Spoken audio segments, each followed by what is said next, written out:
Speaking of those rent checks, here is there was an attempt by the Democrats, or I should say by some Democrats, to hold up the vote. The president had vetoed the defense authorization bill. That is why the members of the House had to come back the beginning of last week. During that time, they not only attempted with unanimous consent to pass the $2,000 checks, they ended up having suspending the process. They actually had a full-on vote. It was overwhelmingly in favor of the $2,000 checks. That sends it to the Senate. Mitch McConnell, of course, says, I'm not going to hold a vote on it. Bernie Sanders says, if you're not going to hold a vote on that, then I am going to attempt to filibuster the defense authorization veto override. And you will not get that vote until you give a vote on the $2,000 checks. Now, you needed all the Democrats unified around this. And Chuck Schumer claimed that he was. And there was a couple of other senators that were helping out. Chuck Schumer certainly paid lip service to it. However, when push came to shove, when the members of the Democratic caucus in the Senate could have obstructed the vote, would have needed a 2/3 necessary to override, they needed 2/3 necessary to override Trump's veto and pass the NDAA, and the Democrats chose to. Well, the real issue was in a procedural motion to move forward with the vote. Only Sanders, Markey, Merkley, Warren, Wyden, and Van Hollen voted against that. These are procedural motions that allowed pass one, then you move on to the next one that allows essentially for you to move through the process to get past the filibuster essentially that Bernie Sanders was offering, and you get to this vote. And Chuck Schumer tweeted a good game, but when push came to shove, he basically allowed the vote to go forward. Here is Mitch McConnell going on, talking about why Democrats or why the idea of a $2,000 check was useless. Now, remember, this is the guy who marshaled in one of the largest tax cuts for wealthy people in this country in the history of at least in the past 10 years. Well, checks. Only my friends, Speaker Pelosi and Democratic leader, could look at households in New York and California who make $300,000 in households where nobody has been laid off, where earnings did not even drop during the past year. Pause it for one second. Conclude. Oh, incidentally, that's a lie. Such a lie. These checks, the $2,000 checks, you would only get money, and it would be reduced. You'd only get money up to making $115,000. And you would get $5 off for every $100 above $75,000. So you only get that full $600 for the $75,000, right? That's correct. Yeah. $600, you only get some money up to $87,000. For $2,000, you'd only get some money up to $115,000. So you wouldn't even get the full $2,000 up to that point. Like I say, you would get $5 off for every 100 above $75,000. So the numbers he's throwing out there, of course, are just huge lies. But continue.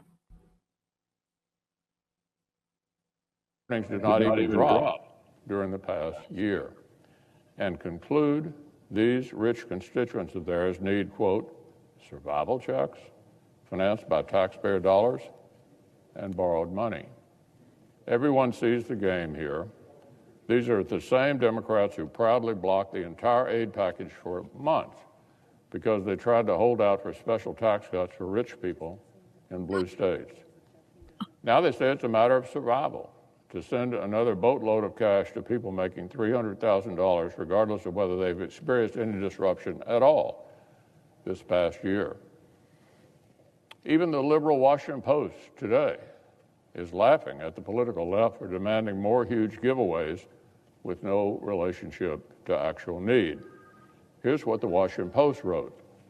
Especially wrong-headed is the progressive left, spearheaded by Senator Bernie Sanders, who depicts the $2,000 as aid to desperate Americans, despite huge amounts destined for perfectly comfortable families. That's from the editors of the Washington Post. The Wall Street Journal, usually their opposite number, actually agrees. These non-targeted checks are unnecessary, and struggling households can access targeted support like expanded jobless benefits, food stamps, child care subsidies, and much more. The liberal economist Larry Summers, President Clinton's Treasury Secretary and President Obama's NEC director, says, quote, there's no good economic argument for universal $2,000 checks at this moment. He points out the CARES Act and the brand new law will already have boosted overall household income relative to the economy back to its pre-pandemic levels, if not higher. If specific struggling households need still more help after the huge historic package that was just signed into law 4 days ago has taken effect, then what they will need is smart, targeted aid, not another fire hose of borrowed money that encompasses other people who are doing just fine. Billions of dollars in tax cuts to wealthy people who specifically did not need that money was no problem.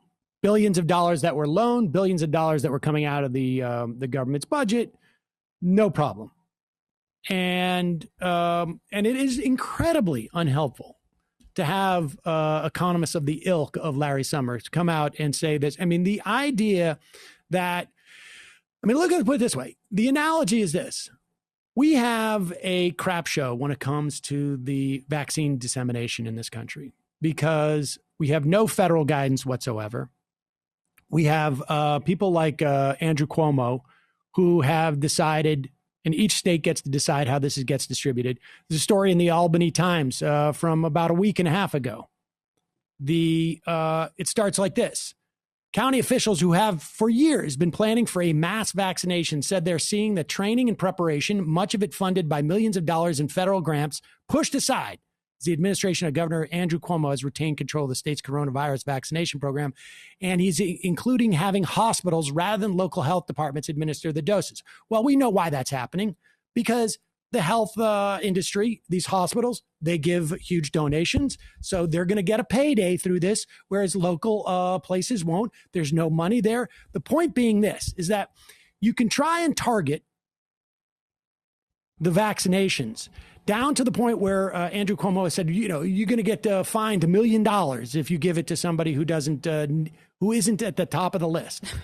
Or you can focus on getting the vaccinations out. Maybe there will be some people who get it and don't need it as desperately as somebody else does in terms of their risk assessment. But if you try and create an apparatus in a time of urgency or emergency that is going to have a 1-to-1 yield, you're going to end up causing far more pain and suffering than you would otherwise. So yes, there is no doubt that if you do $2,000 checks for everybody who are making who have income less than $75,000 in this country, you are going to be giving that money to people who don't need it, in quotations.